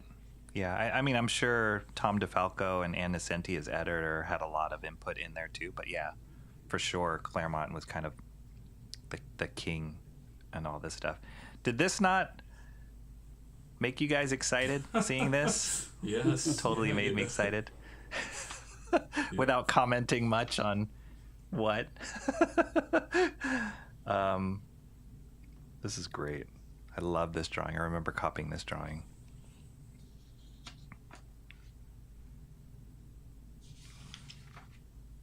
This like Blob was so good. This rendition of Blob, he got more and more fat as all of the mutants went on. And this was such a good like team with Freedom Force here too, when they actually had like Destiny around as well. So good. And the whole mask and Dazzler the like psychic blade, so good. Yeah, that is an incredible story device. And again, it didn't just happen in one issue. It's like Dazzler had that thing in her head like for a few issues, and had to figure out how to like operate with it. It's awesome. Let's see. Sorry, catching up in the chat. I was like 10 years old when these were coming out. Okay, that makes me feel old.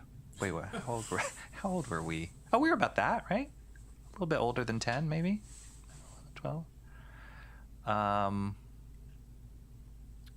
saying anime because it doesn't feel like anime. I think we're talking about One Piece here. I'm no expert on anime nor manga, but lots were talking about it, then just went dead silent. I think One Piece, yeah. I enjoyed Arcane. I did. I actually didn't make it all the way through that series, but it's beautiful. Just didn't resonate with me. I have a great admiration of the Japanese, but not weeb levels. What's weeb? I don't know what weeb levels are. Do you guys know what weeb is? Is that an internet People term? who are really super into anime and super into Japan, and like, maybe I'd have my little cat ears on or something. Oh, gotcha. Yeah.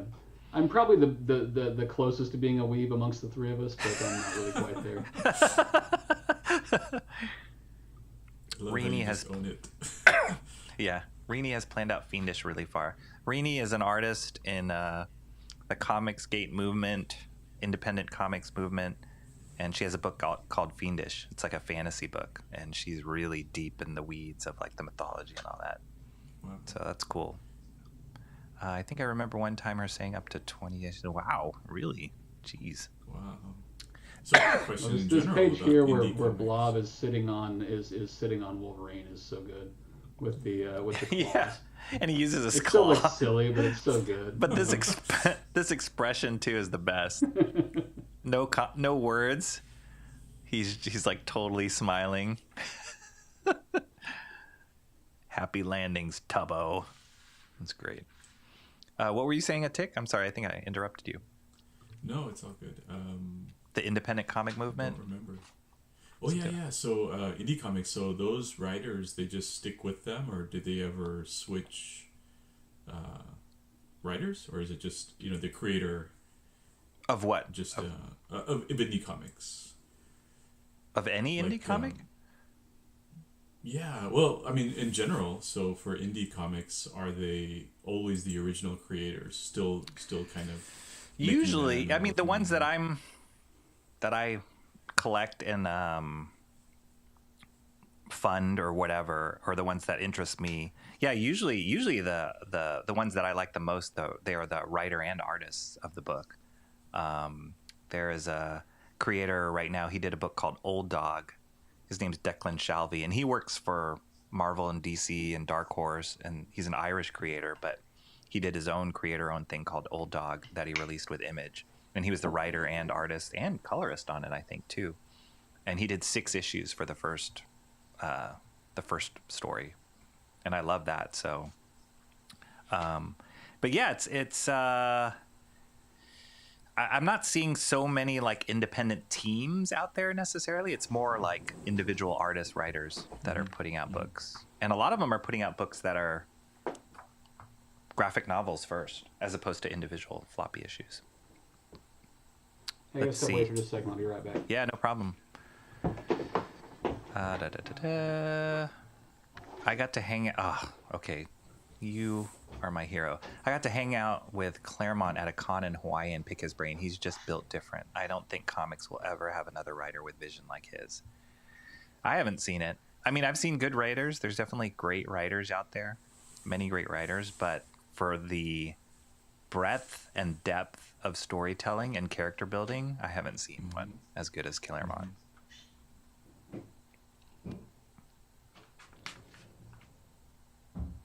This is where we're talking about the movies and the storylines in them, and so many of them came from him.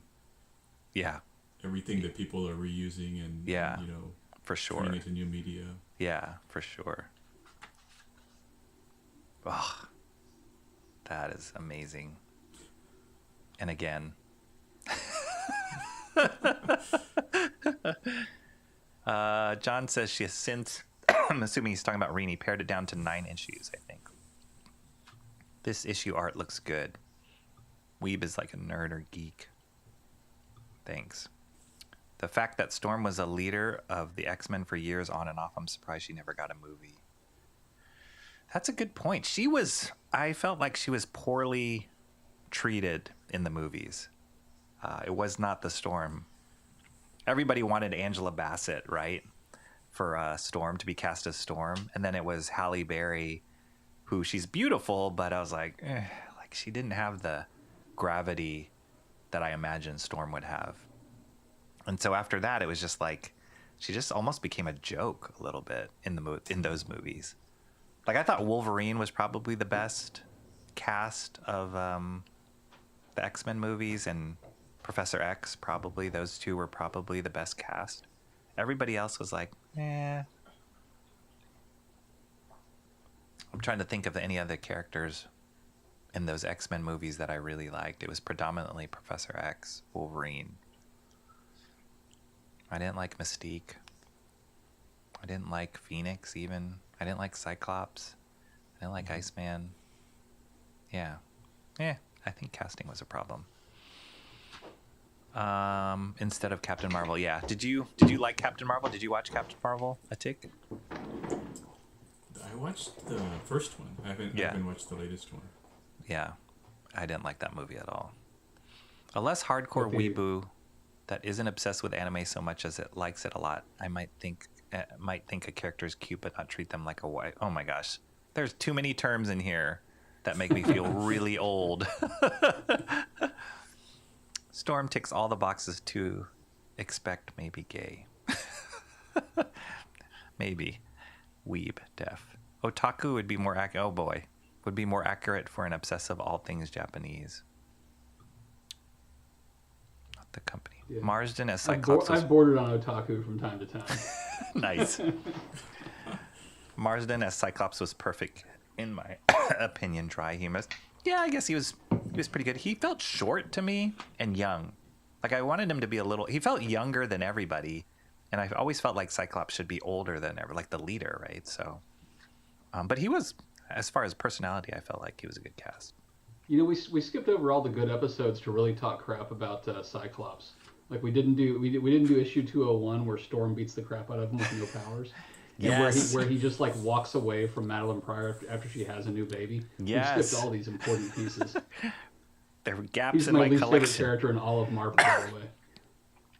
But I kind of feel like they played that up, right? They kind of, I don't know. He owned that role a little bit. Well, and he made everyone else look better, right? Yeah. Because he was portrayed so poorly. It's true. Yeah. It's true. He was that straight man that nobody wanted to be. Ugh. These storms are so beautiful. Okay, this is where Forge and Storm are off on their own little planet. Yeah. I even like these guys in the van. They were amazing. Mm-hmm. Amazing. Yeah, because they come along with them. Mm-hmm. One of them does. The cameraman does. Yeah. Yeah. The guy. Yeah, he decides to go, and then he's the one who's broadcasting what they're going through on the other side. Right. That's right. And for some reason, I want to say they pop up here and there before and also after, just in different. Yeah, like setting him up. Yeah. This guy. Yeah, like there's so many character choices and stereotypes that Claremont picked, like with Forge and all that, like that. I like those characters. And then the second they left his hand and they went off on their own, like left his hand as a storyteller and went on their own, I was like, these characters are lame. Like they're not Forge great. was never cool again after this. No, yeah. But he was really cool in this storyline. Yeah. This was amazing. This was an amazing moment where Spiral could not undo her own spell. She's trying to take it off. Yeah. Yeah. So good. So good. Yeah. I love how simple the colors were, and that simple, quote unquote simple, but like I wouldn't change this at all. And I've seen sometimes they'll like relaunch these books like in omnibuses or whatever, and they'll try and recolor it, and I'm like, no, this is the way it should be. I love this. I love this version of Rogue. This is my favorite version of Rogue in this like black, that's by far the best Rogue. Yeah. Black leotard with the like whatever Olivia Newton-John tank top. Still got all the Captain Marvel powers and everything too. Yeah. Oh man, the build-up's awesome. This guy who ends up being the trickster. Yeah. This dialogue here where they say goodbye, so good. Mm-hmm.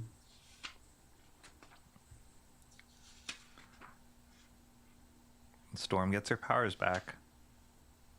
So when did Storm lose her powers? Let's say like 168 or so. So that means she went through like, say 32 and then another 20 something. Like so that's 50 like plus. It's like it'd be like 50, 55 at least issues. So we're talking over 4.5 years they had Storm with no powers, and yet she was still such an incredibly good character. Yeah, really good. All right, let's see. Catching up on the chat. Scarlett Johansson's Black Widow 2 got short shrift.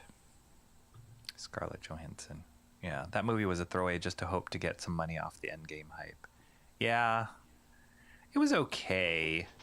I liked her sister, that character, but yeah, it's all right. If they do not take it seriously, then why should we? Rogue and the card thrower are such a sad but fun relationship. Are you talking about Gambit? Rogue and Gambit. Yeah. I secretly loved Rogue because people would confuse my name with her name. I don't know. That's a weird reason to like her character, but I loved her. And then they're alive and they're in Vietnam. What? Fighting demons. That's so cool. Can you imagine waiting a month to get to this? Like they walk off into the sunset and then a month later. Yeah. But it's such a great tie-in with like Forge's history in the military, in the war. Absolutely. Like this is some complicated storytelling here. It's awesome. Oh, I love this Psylocke too. I love the Jim Lee Psylocke where she turns into like a ninja assassin. Like that was really cool, but there's something really great about her with the butterfly. British Psylocke versus Asian Psylocke. Asian Psylocke, right? Yeah, I love both of them, but British Psylocke, like because she was here at this point, is always kind of my favorite. Yeah, I agree. John says I stopped with MCU at Infinity War. R.I.P. MCU. Yeah, Infinity War. It's great. Endgame. I loved Endgame. My wife thought it was too depressing, but I loved it. Endgame was depressing and really long. Like every other Marvel movie I ever watched, I was always like, I would love to just go watch that again right now. But Endgame, like even at this point, I don't know that I'm ready to watch it again. It had like 4 endings. Yeah. Like it's 4 epic endings. It's so long and so down. Yeah. I love this. Like he's like scratching her and she's taking his power away at the same time. Oh yeah, that is a good one. Yeah. And then he gets ripped in half by Colossus. Jeez, man. Here we go. Here's the new universe. Oh yeah. There's Justice. One of these paranormals is going to kill 1 million people. That's a great setup. Trickster. These incantations.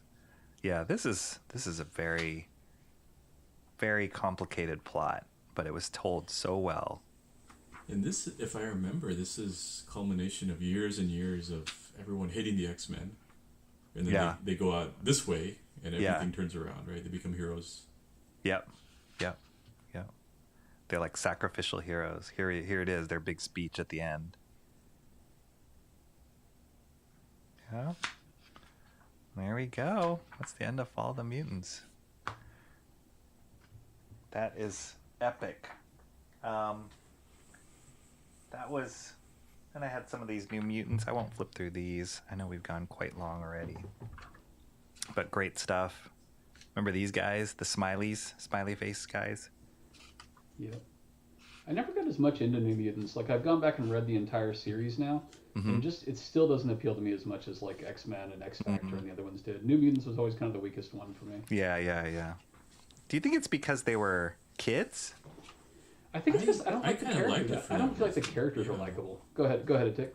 Well, I mean, yeah, they are kids, and even their adventures were kind of like on a smaller scale. Yeah. And I kind of liked the variety.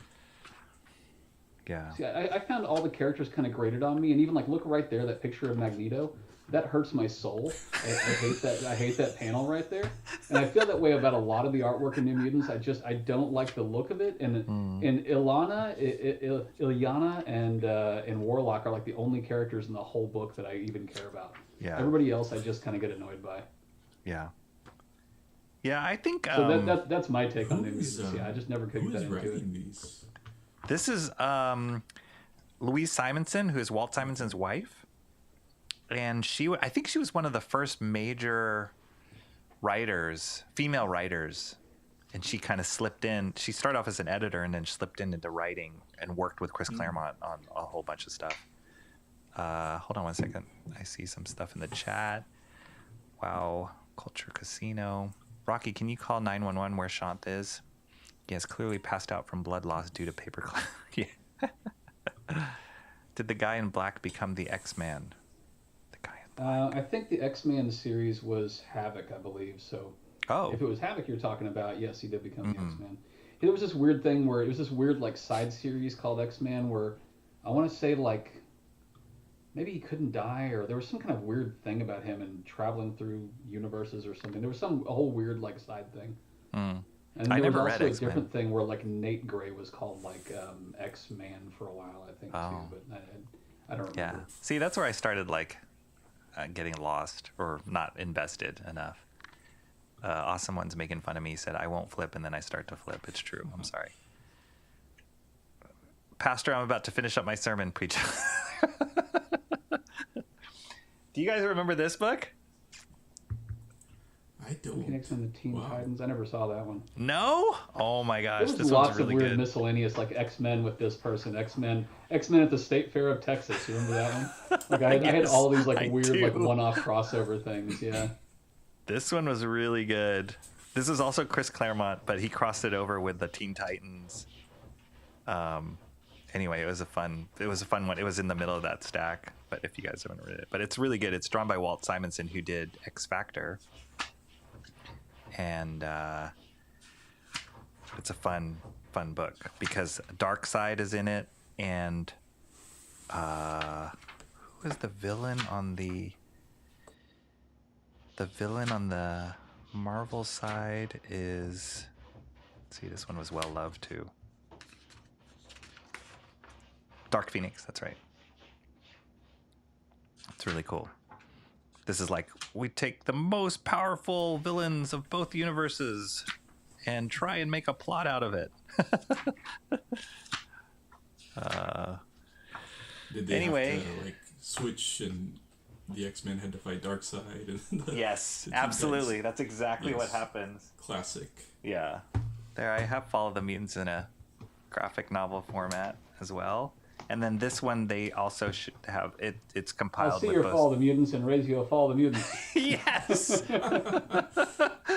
There's my Inferno compilation. Oh, I got a better one. Do you? Oh, that's a good I one. also actually went out and had to, because the Inferno compilation, I don't know if yours does or not, but the Inferno compilation doesn't come with Exterminators, which is a Oh. 4-part limited series. This one doesn't. You'll have to see if yours does. I actually went out and bought the comics for that just so I could have the complete Inferno series. No, this one only has X-Men, New Mutants, and X Factor. Yeah. So I mean, it's obviously you're still missing a few other things that don't matter that much. Like there's a crossover with like Captain America, and like there was a couple other weird ones. But the Exterminators was actually important, and they don't include it in these trade paperbacks. Who were the Exterminators again? I don't even remember. Was it like you know, Artie? Was Artie part of that? Artie's there. I think maybe Skids and Rusty. No, they're Oh. like dead from before, aren't they?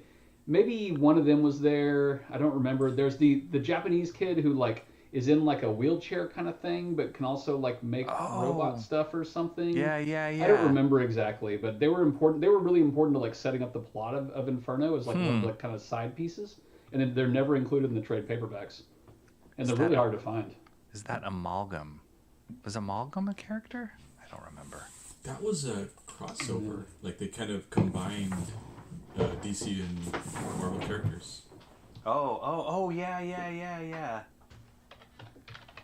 And then really quickly, these guys, we talked about Longshot earlier, and Asgardian Wars, you guys remember that one? These are great. Oh yes, amazing. Arthur Adams artwork in this one. So much good stuff.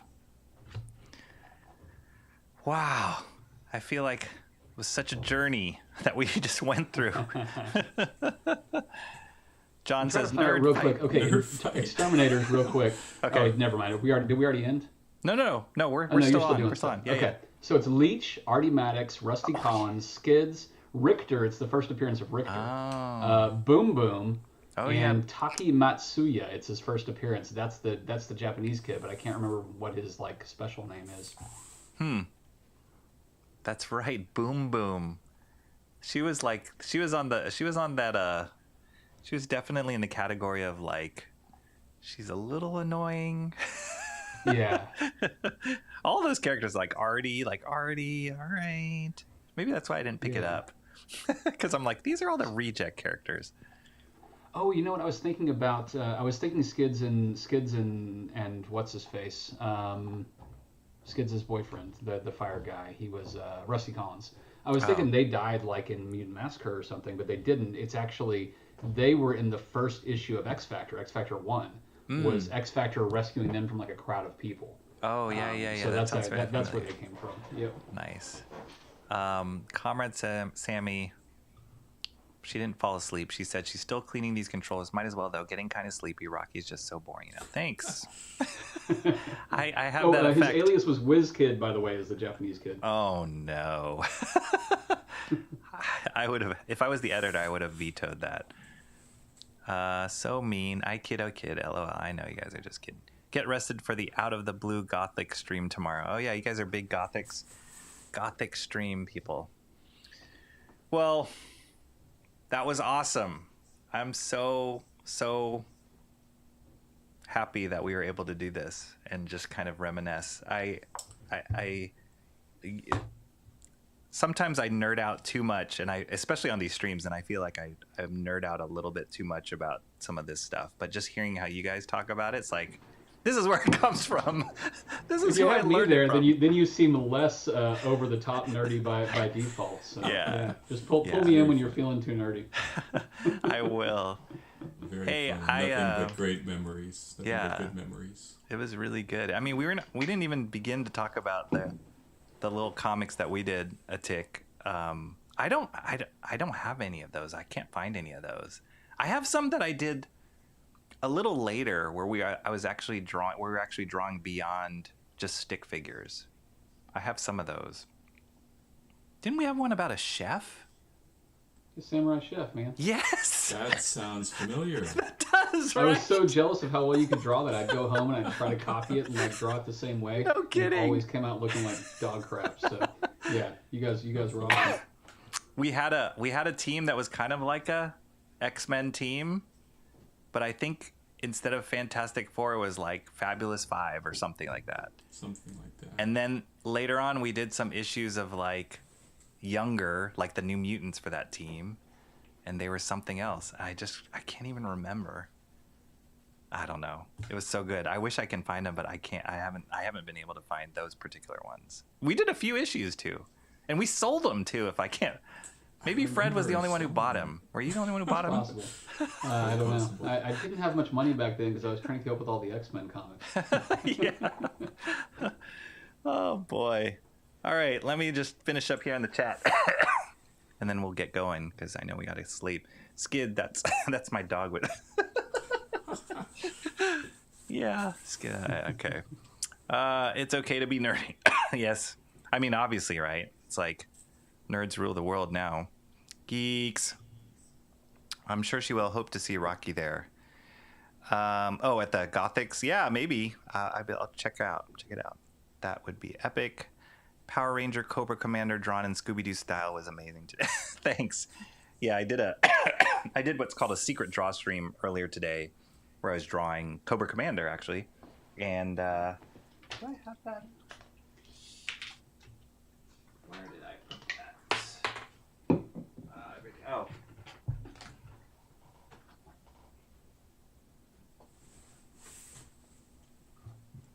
This is the new Cobra Commander. So issue 1 came out this week, and you guys should check it out. If you guys liked G.I. Joe and Transformers growing up, those are books I would recommend. If people are asking me what you would recommend right now, those would be books I would recommend right now. They're really fun, and they tap into that childhood nostalgia, but they make it more modern, and the stakes are higher. Like, people are dying, Transformers are killing people, ripping people apart. It's pretty awesome. All right, God bless you all. God bless all. Guten Tag. It's been a pleasure. Auf Wiedersehen. Bow.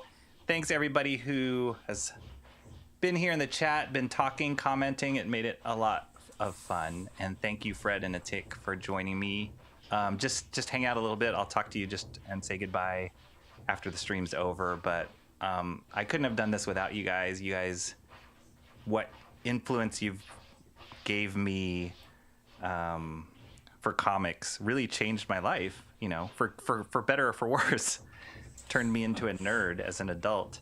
But it's a big part of what led me into going into art and pursuing art, going into animation, and now coming back around to comics and hopefully producing my own comic soon. But you guys were foundational in my childhood, so it's really awesome to share this moment with you, and hopefully we can do it again soon. I'm sure there's many, many more books like this we could find that we could be like, oh yeah, I remember that.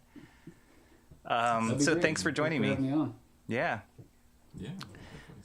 All right, everybody. I'll catch you later. Thanks again for coming. See ya. Peace.